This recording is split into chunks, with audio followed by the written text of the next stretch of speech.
जंगल में कालू कव्वे और गोरी कव्वे की सब्जी की दुकान थी। वो हमेशा कम तोलते। लालची कव्वे दाम 1 नंबर सब्जी के लेते, लेकिन पक्षियों को पुरानी और गली सड़ी सब्जियां बेच देते थे। सब्जी लो सब्जी, आलू टमाटर लो, भिंडी लो, खीरा लो, सब्जी लो सब्जी। गोरी, तराजू के नीचे चुंबक चिपका दिया है। हाँ, आहिस्ता बात किया करो, कहीं कोई सुन ना ले। चुंबक तो मैंने सुबह ही तराजू के नीचे चिपका दिया था। गुड़िया बेटी, आप जाएं, टोकरी उठाएं और गोरी कव्वे की दुकान से सब्जी ले आएं। वो कव्वे आंटी हमेशा मुझे पुरानी सब्जियां दे देती हैं। आप जाएं, आप सब्जी ले आएं। बेटी गुड़िया, बाहर के काम करना सीखें। मैं हमेशा तो आपके साथ नहीं रहूंगी। गुड़िया अपनी टोकरी उठाती है और कव्वों की दुकान पर चली जाती है। आंटी, मुझे 1 किलो टमाटर दे दे। गुड़िया, वो पीछे वाला पेड़ किसका है? क्या उस पेड़ पर तोते का घर है? गुड़िया पीछे मुड़कर देखती है तो गोरी कव्वे गले सड़े टमाटर गुड़िया की टोकरी में डाल देती है। आंटी,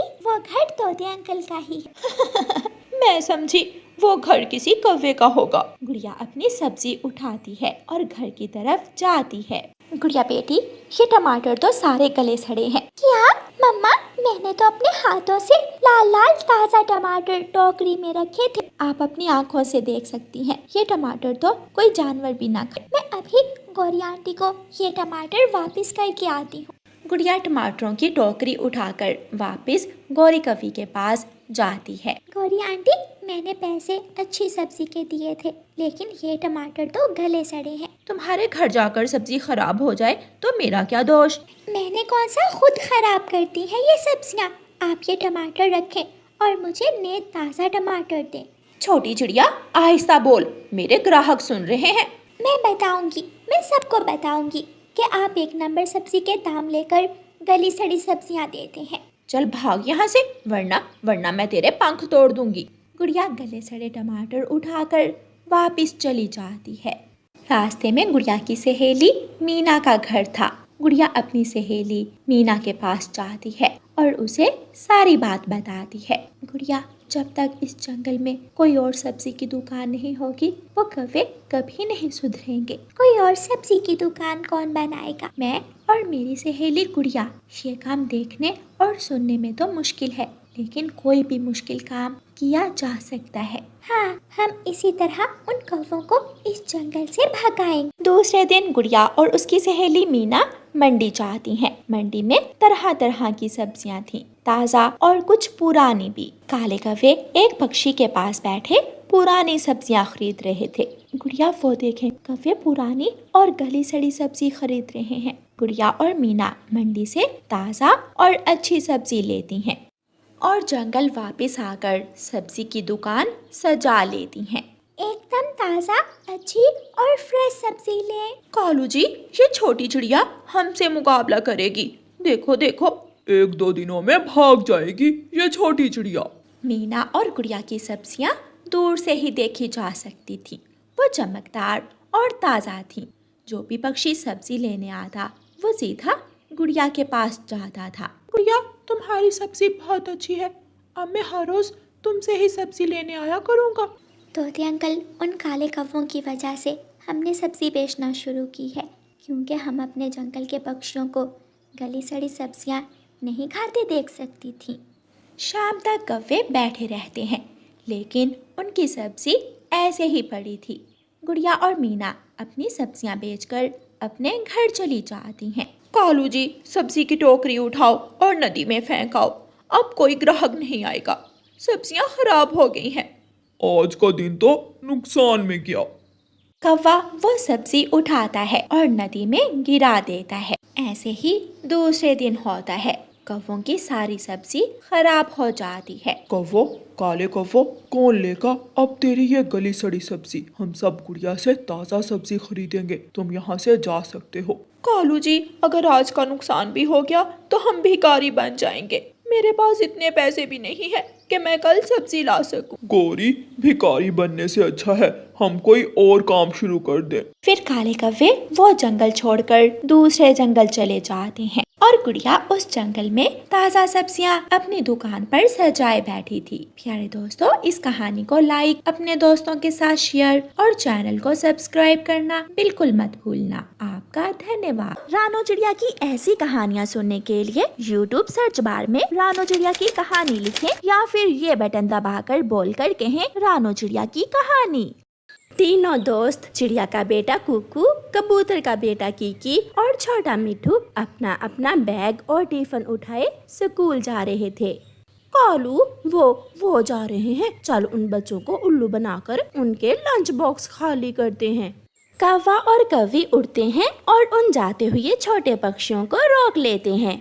छोटे बच्चों, पता है थोड़े दिनों बाद जंगल में मेला लगेगा। ऐसे गोरी कव्वी उन बच्चों को बातों में लगाती है। गोरी आंटी, मेला कहाँ लगेगा मेला? वो सामने पहाड़ों के पास, वहाँ लगेगा एक बड़ा मेला। जब गोरी कव्वी बच्चों का ध्यान बातों में लगाती है तो कालू कौवा उनके लंच बॉक्स से खाना चुरा लेता है। फिर तो हम जरूर देखने जाएंगे वहाँ पहाड़ों के पास मेला। बच्चे अपना अपना बैग और लंच बॉक्स उठाकर फिर से अपने रास्ते पर चल देते हैं। चल कालू जी, ठंडी नदी के पास जाकर पार्टी करते हैं। कौवा और कव्वी बच्चों का चुराया हुआ खाना लेकर नदी पर चले जाते हैं और वहां जाकर खाना खाने लगते हैं। मेरा लंच बॉक्स तो खाली है। मम्मा भूल गई। मम्मा मेरे लंच बॉक्स में खाना रखना भूल गई हैं। कीकी दोस्त, तुम अपने खाने में से थोड़ा सा खाना मुझे भी दे दो। फिर कीकी अपना लंच बॉक्स खोलता है तो हैरान हो जाता है। मेरी मम्मा भी भूल गई। आज ना जाने क्या हुआ, मेरी मम्मा ने भी मुझे लंच बॉक्स खाली ही दे दिया है। इतने में छोटा मिठू भी वहाँ आ जाता है। दोस्तों, मुझे थोड़ा खाना दो, मेरा खाना किसी ने चुरा लिया है। नहीं मिठू, किसी ने चुराया नहीं है, हमारे लंच बॉक्स भी खाली हैं। शायद हमारी मम्मा ने हमारे साथ कोई प्रैंक किया है। बच्चे उस दिन भूखे ही रहते हैं।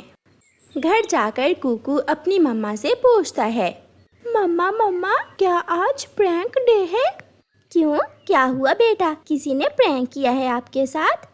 मेरी मम्मा ने, कीकी की मम्मा ने और मिठू की मम्मा ने भी लंच बॉक्स खाली ही दे दिया था। नहीं बेटा, मैंने तो आपके लंच बॉक्स में आलू वाले पराठे बनाकर रखे थे।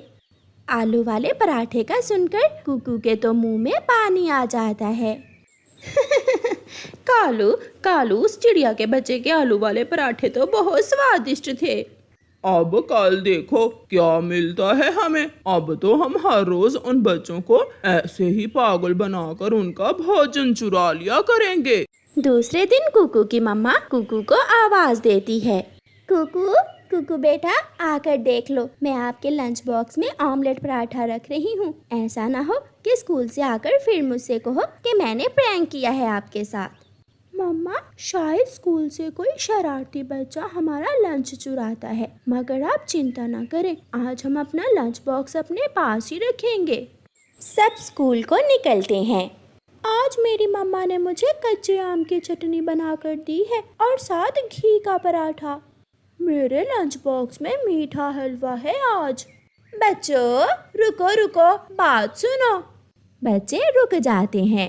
बेटा, वो सामने नदी में एक तितली गिरी हुई है, उसे नदी से बाहर निकाल दो। हमें मदद करनी चाहिए, हमें उस तितली को पानी से निकालना चाहिए। हाँ बच्चों, अपना अपना बैग और लंच बॉक्स इधर ही रख जाओ। बच्चे ऐसा ही करते हैं। यहाँ तो तितली नहीं है, शायद तितली नदी से बाहर निकल गई होगी और उड़ गई होगी। गौरी और कालू जल्दी से बच्चों के लंच बॉक्स खाली कर देते हैं और उनका खाना निकालकर एक डिब्बे में डाल लेते हैं। बच्चे वापस आते हैं और अपने अपने बैग और खाली लंच बॉक्स उठाकर चल देते हैं। आज फिर लंच बॉक्स खाली है, ऐसा कैसे हो सकता है? कुकू यार, वो कौवा और कौवी वही चोर है, हमारे लंच बॉक्स वही खाते हैं। अब उन्हें सजा देना होगी, वरना वो हमेशा ऐसा ही करेंगे। बच्चे भी तेज थे। दूसरे दिन बच्चे जब अपने अपने घर से लंच बॉक्स लेकर आते हैं तो खाने में पेट दर्द करने वाली दवा मिला देते हैं। मिठू और कीकी, अब मजा आएगा उन कौवों को, अभी वो अपना पेट पकड़ कर रोएंगे। रोज की तरह गोरी और कालू बच्चों से लंच चुरा लेते हैं और जैसे ही वो लंच बॉक्स से खाना खाते हैं उनके पेट में दर्द शुरू हो जाता है। कालू कालू मर गई, मेरे पेट में गुड़गुड़ हो रही है। मेरा पेट फट जाएगा। गोरी और कालू रो रहे थे और सामने बैठे बच्चे उन्हें देखकर हंस रहे थे। अब मिली चोर कौवों को सजा। प्यारे दोस्तों, इस कहानी को लाइक, अपने दोस्तों के साथ शेयर और चैनल को सब्सक्राइब करना बिल्कुल मत भूलना। आपका धन्यवाद।